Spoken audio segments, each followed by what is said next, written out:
High বন্ধুরা, কেমন আছেন সবাই? আশা করি ভালো আছেন। শেখ বাড়ির রান্নাবান্নায় আপনাদের স্বাগত জানাই। তো আপনাদের সামনে আজকে আমি করে দেখাবো আলু আর সয়াবিনের রেসিপি। তো আলু সয়াবিন তো অনেকভাবে আপনারা রান্না করে খেয়েছেন, কিন্তু এইভাবে রান্না করলে কিন্তু মাছ মাংসের স্বাদকেও হার মানাবে এই রেসিপি।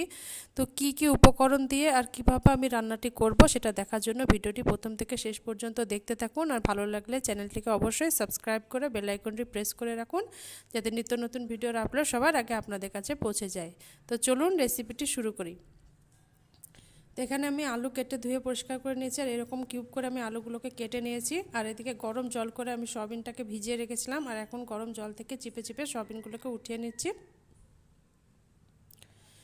তো এই দেখুন, একটি পাত্রে আমি সয়াবিনগুলোকে উঠিয়ে নিয়েছি। এদিকে ওভেনের মধ্যে কড়াইয়ে তেল বসিয়ে দিয়েছি, আর তেল গরম হয়ে গেছে। প্রথমে আমি আলু আর সয়াবিন কিন্তু ভেজে নেব তেলের মধ্যে। তো আলুগুলো দিয়ে দিচ্ছি, তার মধ্যে একটু সামান্য একটু হলুদ গুঁড়ো দিয়ে দিলাম, আর সবগুলোকে নাড়িয়ে চাড়িয়ে নিচ্ছি। এখন দিয়ে দিচ্ছি সয়াবিনগুলো।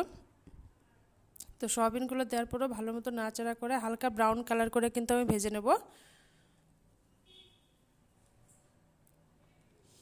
তো হালকা ব্রাউন কালার করে ভেজে উঠিয়ে নিয়েছি। এখন ওই কড়াইয়ের মধ্যে আবারও দিয়ে দিচ্ছি সরিষার তেল।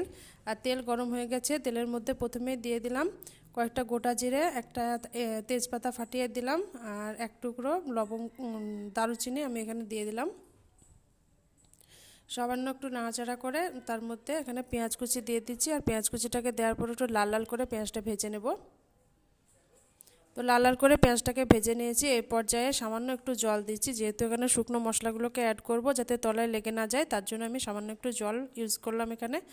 এখন এর মধ্যে দিয়ে দিচ্ছি 2 টেবিল চামচ লঙ্কা গুঁড়ো, 2 টেবিল চামচ হলুদ গুঁড়ো, 1 টেবিল চামচ জিরে গুঁড়ো, আর 1 টেবিল চামচ ধনে গুঁড়ো, আর 2 টেবিল চামচ আদা রসুনের পেস্ট দিয়ে দিলাম। এখন সব মশলাটাকে ভালো মতন আমি কষিয়ে নেব। দেখতে পাচ্ছেন মশলা কিন্তু কষানো হয়ে গেছে, আর মশলা থেকে তেল ছাড়ছে। এখন এই পর্যায়ে ভেজে রাখা আলু আর সয়াবিন আমি এখানে দিয়ে দিচ্ছি, আর সবগুলোকে ভালো মতন কষিয়ে নেব।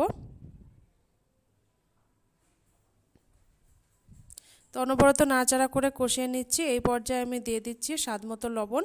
তো লবণটা দেওয়ার পরও ভালো মতন কষিয়ে নিয়েছি, আর আমি 5 মিনিট সময় নিয়ে কিন্তু ভালো মতন করে কষিয়ে নিয়েছি। মাংসর মতন করেই কিন্তু কষাতে হবে, আর যতক্ষণ সময় নিয়ে আপনি কষাবেন খেতে কিন্তু স্বাদ হবে ততটাই। তো এইভাবে আমি অনবরত নাড়াচাড়া করে 5 মিনিট সময় নিয়ে কষিয়ে নিয়েছি। এখন কষানো কমপ্লিট হয়ে গেছে, দিয়ে দিচ্ছি পরিমাণ মতন জল। তো জলটা দেওয়ার পর এখন একটা ঢাকনার সাহায্যে ঢাকা দিয়ে 10 মিনিটের জন্য আমি কুক করে নেব।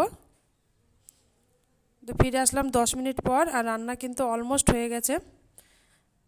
আলুগুলো খুব সুন্দর সেদ্ধ হয়ে গেছে, একটা ভেঙে আপনাদেরকে দেখিয়ে দিলাম।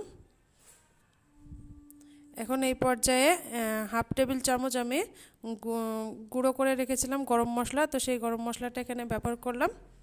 তো গুঁড়ো করা গরম মশলাটা দেওয়ার পরও সব কিছুকে ভালো মতো নাড়াচাড়া করে একটা ঢাকনার সাহায্যে ঢাকা দিয়ে আমি 1 থেকে 1.5 মিনিট কুক করে নেব। তারপর একটা প্লেটে পরিবেশন করে আপনাদেরকে দেখাচ্ছি। দেখুন দেখতে কত সুন্দর লাগছে। যতটাই সুন্দর হয়েছে ততটাই কিন্তু খেতেও সুস্বাদু। মাংস থেকে কোনো অংশেই কিন্তু কম নয় এই রেসিপি। তো আপনাদের যদি আমার রেসিপি ভালো লাগে অবশ্যই কমেন্ট করে জানাবেন, সাথে লাইক করবেন, চ্যানেলটিকে সাবস্ক্রাইব করে বেল আইকনটি প্রেস করে রাখবেন, যাতে নিত্য নতুন ভিডিওর আপলোড সবার আগে আপনাদের কাছে পৌঁছে যায়। আর রান্নাটিকে বেশি বেশি করে শেয়ার করবেন। সবাই ভালো থাকবেন, সুস্থ থাকবেন। আজকের মতন বিদায় নিচ্ছি। দেখা হবে পরবর্তী ভিডিওতে নতুন রেসিপি নিয়ে।